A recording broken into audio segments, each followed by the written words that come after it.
All right, thank you for joining us with Nathan Adrian, defending Olympic champion in this event, the 100-meter freestyle.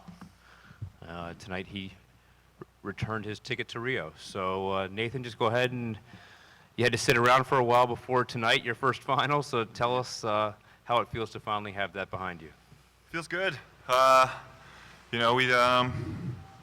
think we faster than we were certainly 4 years ago. So that feels good. But the world is also faster. So there's that to keep in mind. But just to be able to pop a 47 right now, knowing that we can hopefully be a little bit faster in about a month is good. All right. If you have a question, please raise your hand and then identify yourself.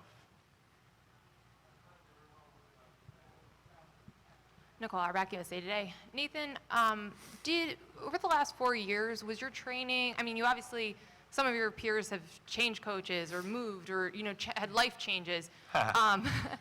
Yours seems like it was pretty steady and consistent and similar to what it was in the lead up to 12. Is that true? Yes and no. I credit Dave for, being just,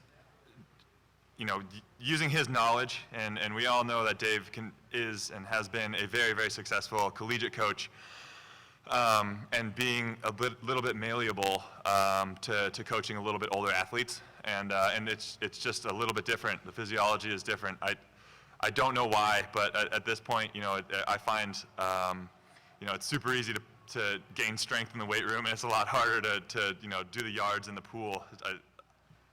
Whereas when I was younger, it was the opposite way. I was struggling to try to put on some muscle, and I could just crush it in the pool every day. So, with that in mind, we just kind of shift our emphasis a little bit, and made sure that we were doing the proper recovery we needed to do to be fast in the pool. Stefano. Nata, this is a message for Cameron McAvoy. What do you think about the provision for Olympic Games?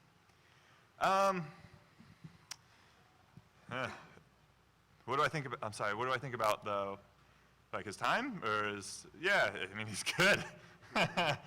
Just as James was good 4 years ago. I just look forward to racing him. I think he's an incredible racer, and there's nothing more fun than getting the best guys in the world together in the same pool and just seeing what happens. All right, Nathan, you smile more than most sprinters do. A lot of sprinters at all levels have a very, intense personality. Some of them have a scowl or an intense look. Talk just a little bit about your personality in that realm of sprinters and how you turn on the intensity when you hit the water. I guess it is in my nature to be a little just, approach things with a smile. I think it's easier that way. There's certainly days where I'm not smiling under the water and when we're grinding it out a little bit, but you guys don't see that. So, it just kind of sounds cliche in that racing is the most fun thing, but it is, man. And that's one of the tricks that Dave uses to keep training fun for us, is that we get a race and practice every day. Because if not, I would be long gone. I couldn't do it.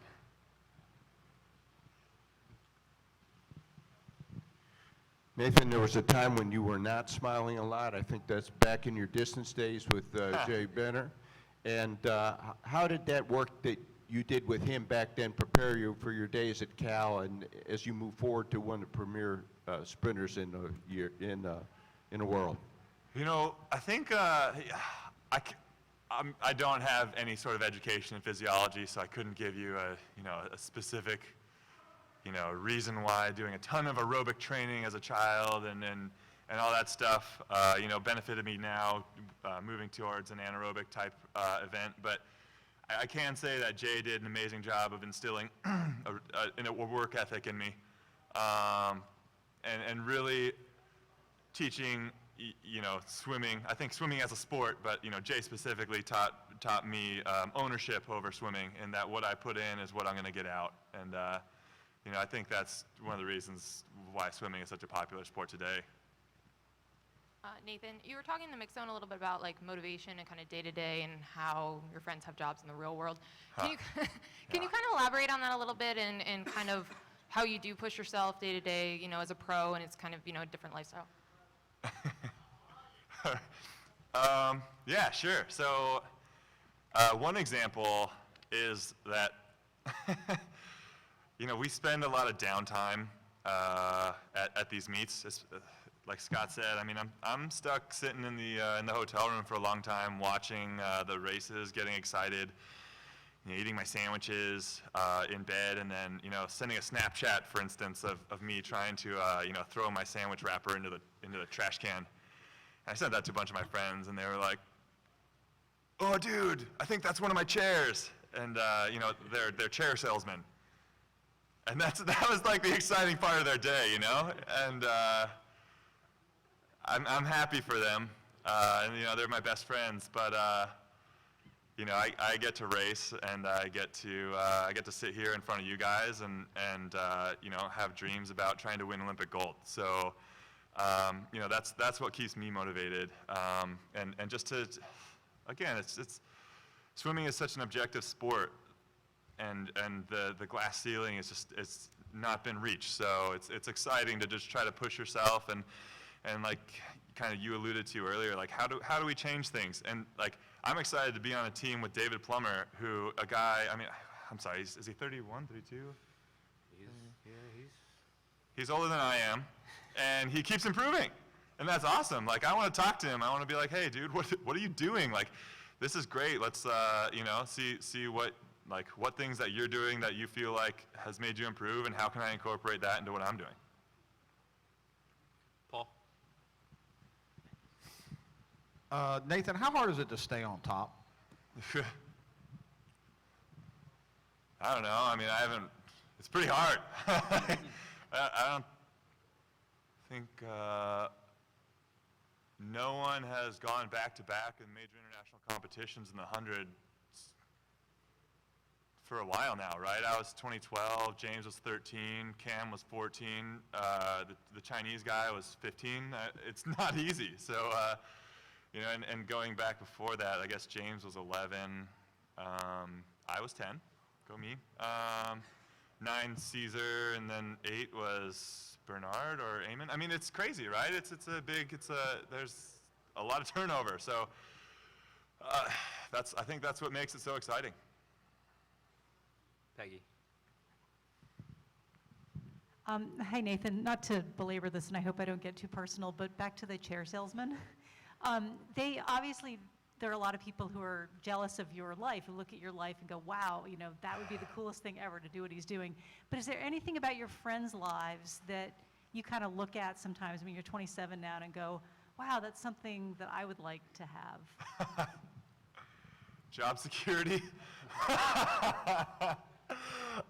You know, I mean, that's certainly, you know, 401k, you know, those kinds of things.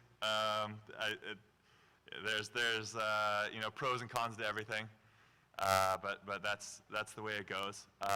You know, I think swimming truly has taught me a lot of life skills that will translate eventually one day well into the workforce, and you know, we'll figure that out when we get there. But yeah.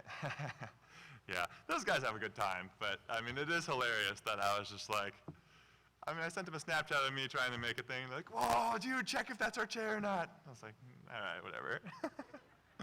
Dave, you'll have the last question. Nathan, back here.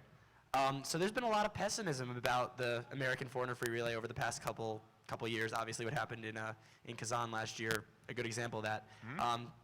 But tonight, really some good times. Do you think you proved anything? And the other thing, slightly unrelated, was about Josh and just what he's done in making the team since you trained with him. Just can you comment on that as well?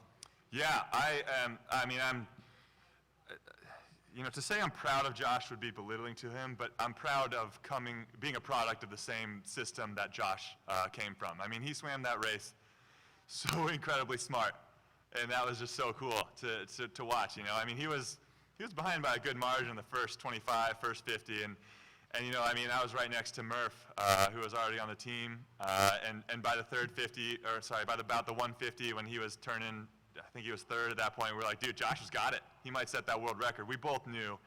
that he swam an incredibly smart race, that he was ready to go and he was going to drop the hammer on that last 50. And I'm just proud to be from the same program of a guy who swims so smart like that. And I think, knock on wood, hopefully tomorrow, I'm going to have those same feelings after the 200 backstroke. And then I forgot 400 freestyle relay, man. I mean, I said it last year. I think people are going to underestimate what the Americans are capable of, and I certainly don't think that 47.7, 48.2, 48.2, and I think Tony has 48.5. I don't think that's the best that we have to offer. I think the next month we'll be sharpening our tools, and I think that we have the arsenal to be competitive for medals there. And that's just so exciting. I mean, people wanted to count us out for it, but I think I knew better that we were gonna be good. Thanks, everybody.